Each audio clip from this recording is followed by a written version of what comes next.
Hello दोस्तों, स्वागत है आप सभी का आपके अपने यूट्यूब चैनल प्राइम प्रभाकर पर। दोस्तों, पिछली वीडियो में हमने आर ओ के प्रीलिम्स में आए हुए जितने भी अनेक शब्दों के लिए एक शब्द थे उनको देख लिया था। और इस बार हम मेंस के में भी ये चूँकि टॉपिक है तो मेंस में कौन कौन से आए थे उन सबको भी देख लेते हैं। क्योंकि आर और यूपीपीसीएस का नेचर रहा है कि ये सवाल रिपीट बहुत करते हैं। तो मैं जितने भी आपको पीवाईक्यू करा रहा हूँ वो आप अच्छे से याद रखेंगे और कर लेंगे। यहाँ से भी आपको 2-3 सवाल मिल जाएंगे। इसके बाद एक वीडियो मैं और प्रैक्टिस वाला लाऊंगा, उसमें मैं सारे आपको इंपॉर्टेंट करा दूंगा। मैक्सिमम सवाल आपके वहीं से मिल जाएंगे, आप इसको देखते चलें। तो चलिए हम 2021 के पेपर मेंस को देखते हैं। और ये है जंगल की आग। ऊपर हमने देखा था पिछले वीडियो में कि पेट की आग को क्या कहते हैं। तो पेट की आग जठराग्नि होती है और जंगल की आग को हम दावानल बोलते हैं। कई बार हम देखते हैं ना कि दावानल, जंगल में जब आग लग जाती है तो उसको दावानल कहते हैं। ठीक है। और अगला ये पूछ दिया गया समुद्र की आग। इसमें सब आग ही आग पूछ लिया है। समुद्र की आग को बड़वा नल कहते हैं। ठीक है। तो दावानल जंगल की आग और समुद्र की आग बड़वा नल। ठीक। फिर पूछा है पेट की आग, जैसे कि आपने देखा जठराग्नि या जठरानल। ठीक है। आदि से अंत तक इसको कहते हैं अनादि। अनादि हम जैसे ईश्वर को कहते हैं ना कि ईश्वर आदि और अनंत है, अनादि है। तो क्योंकि वो आदि से अंत तक है इसलिए उसको ऐसा बोलते हैं। ठीक है। फिर देखते हैं कि अपनी विवाहिता स्त्री से उत्पन्न पुत्र को हम कहते हैं औरस।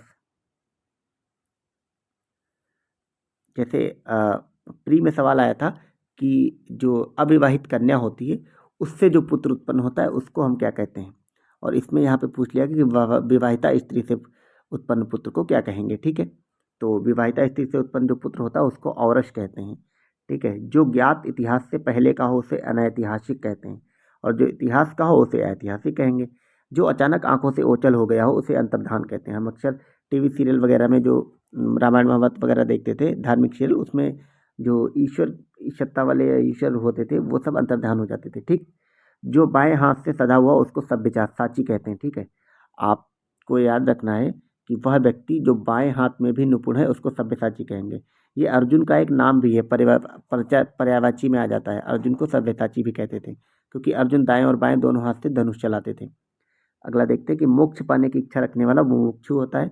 गर्मी, सर्दी और दुख आदि सहन करने की इच्छा आदि सहन करने की इच्छा नहीं, शक्ति, इसको तितिक्षा कहते हैं।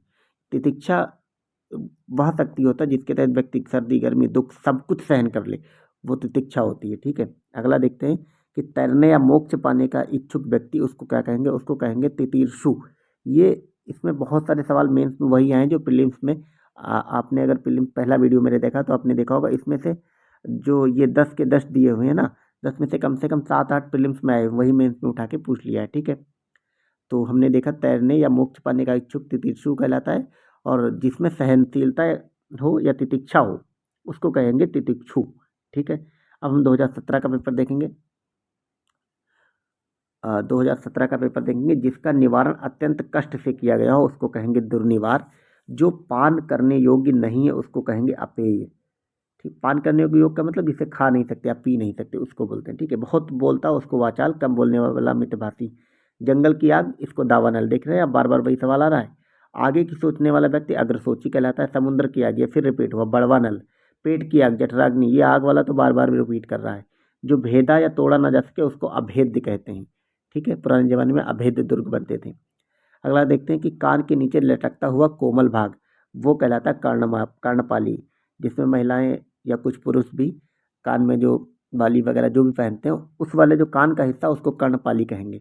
अब हम 2016 का पेपर देखेंगे। 2016 में मेंस में हमें एक ही पेपर देखना है क्योंकि प्रीलिम्स में एक पेपर तो हट गया था, कैंसिल हो गया था, तो मेंस एक ही हुआ था उसके बाद।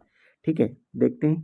जो तुरंत कोई युक्ति सोच ले उसको कहेंगे प्रत्युत्पन्नमति। प्रत्युत्पन्नमति। ठीक है। जो तुरंत तुरंत कोई उपाय सोच लेता है उसको ये कहते हैं। ठीक है। जिसके हृदय में ममता ना हो वो निर्मम होता है। जो जोता बोया ना गया हो उसको अकृषित कहेंगे। सब कुछ खाने वाला सर्वभक्षी होता है।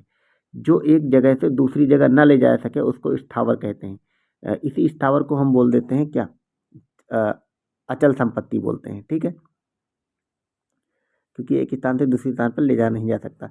चलिए अगला देखते हैं। 2016 में क्या था कि वह समारोह जिसमें गुरुकुल के स्नातकों को विद्यार्जन के लेने के उपरांत विदाई दी जाती है तो उसको कहते हैं हम समावर्तन। समावर्तन क्या होता है कि जो ग्रेजुएट वाले लोग होते हैं, विद्यार्थी होते हैं, उसके बाद उनको कॉलेज में फेयरवेल दिया जाता है, उनको हम समावर्तन बोलते हैं। अगला हम 2014 का पेपर देखेंगे। 2014 का पेपर क्योंकि 16 का हम देख चुके हैं। जो कठिनाई से समझने योग्य है उसको हम दुर्बोध कहते हैं, ठीक है। जो पृथ्वी से संबद्ध हो पार्थिव वो कहलाता है। जो पहले था पर अब नहीं है वो उसे हम भूतपूर्व कह देते हैं। जो कठिनाई से मिलता हो उसको दुष्प्राप्य या दुर्लभ बोलते हैं, ठीक है। बहुत सी भाषाओं को जानने वाला बहुभाषाविद कहलाता है। जिसे जानने की इच्छा है उसको बोलते हैं जिज्ञासा। चलिए अब नेक्स्ट देखते हैं। नेक्स्ट हमारा ये 2014 का पेपर होगा। हम 13 का देखेंगे। 13 में बहुत कम से सवाल आते थे, उस समय केवल 3 सवाल आए थे कि पति युक्ता स्त्री को एक शब्द में क्या कहेंगे, यानी जिसका पति होता है उसको कहते हैं शधवा। झगड़ा लगाने वाला मनुष्य को कहते हैं नारद। आप बताइए, नारद मुनि थे और इनको एक शब्दों में ये बोलते हैं कि जो झगड़ा लगाते हैं। महल के भीतरी भाग को किस शब्द से जानते हैं? अंतःपुर। आप जानते हैं कि अंतःपुर में राजा लोग रहते थे, उसको महल का भीतरी निवास कहते हैं, ठीक है। अब हम 2010 का स्पेशल पेपर देखेंगे क्योंकि हमने 13 का पेपर देख लिया है। स्पेशल वाला जो पेपर प्री का हुआ था उसी का मेंस वाला ये देखना है, ठीक है। जो किए गए उपकारों को मानता उसको कृतज्ञ कहते हैं। पेट की अग्नि जठराग्नि, ये तो आप रट ही लें। बच्चों को सुलाने के लिए गाया जाने वाला गीत लोरी होता है। जो नभ में चलता है उसको खेचर कहते हैं। व्याकरण के ज्ञाता व्याकरण कहते हैं, ये भी आया है। बड़ा चार कहने वाला इसको अतिशयोक्ति या अतियुक्ति कहते हैं, ठीक है। तो इस प्रकार 2010 का स्पेशल वाला एग्जाम हो गया।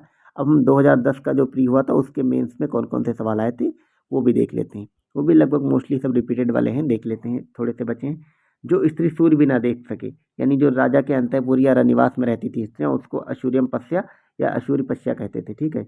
जो युद्ध में स्थिर रहता है उसे युधिष्ठिर कहते हैं, ये भी आया हुआ। जो हमेशा रहता है शाश्वत बोलते हैं उसको, ठीक है। जिस पुरुष की पत्नी साथ नहीं उसको विपत्नीक कहते हैं, ठीक है, या उसी को हम विधुर भी बोलते हैं। यहाँ पे साथ नहीं की बात की गई है, अगर ये पत्नी मर जाए तो उसको फिर विधुर बोलते हैं, ठीक है। जिस पेड़ के पत्ते झड़ गए हों उसे आपत कहेंगे। और तैरने की इच्छा तितीर्षा होती है, ये भी बार बार पूछा गया। तो इस प्रकार हमने मेंस के ये लगभग अनेक शब्दों के लिए एक शब्द वाले सारे क्वेश्चन देख लिए हैं, ठीक है। इससे पहले की वीडियो में हमने प्री वाला देखा। अगर आपने वो वीडियो नहीं देखा तो आपको डिस्क्रिप्शन में हिंदी की प्लेलिस्ट मिल जाएगी, उसमें आपको सारे वीडियोज़ मिल जाएंगे। इसके अतिरिक्त मैं अपने चैनल पे आपको लूसेंट की बुक करा रहा हूँ और मैं पूरी लूसेंट कराऊंगा क्योंकि आर यूपी पीसीएस और जितने भी स्टेट पीसीएस के एग्जाम होते हैं उन सभी में लूसेंट से डिक्टो सवाल बनते हैं। आपको लूसेंट ही पूरी करनी होती है। क्योंकि लूसेंट बुक थोड़ा पढ़ने में बोरिंग होती है, इसलिए मैंने सोचा उस किताब को पढ़ के अच्छे से समझा के आपको समझा दिया जाए, आप उसका लाभ ले सकते हैं। अगर आपको यूज़फुल लगे ये वीडियो या बाकी वीडियो तो आप मेरी चैनल में जाके प्लेलिस्ट को चेकआउट कर सकते हैं। और ये वीडियो देखने के लिए आप सबका बहुत बहुत धन्यवाद।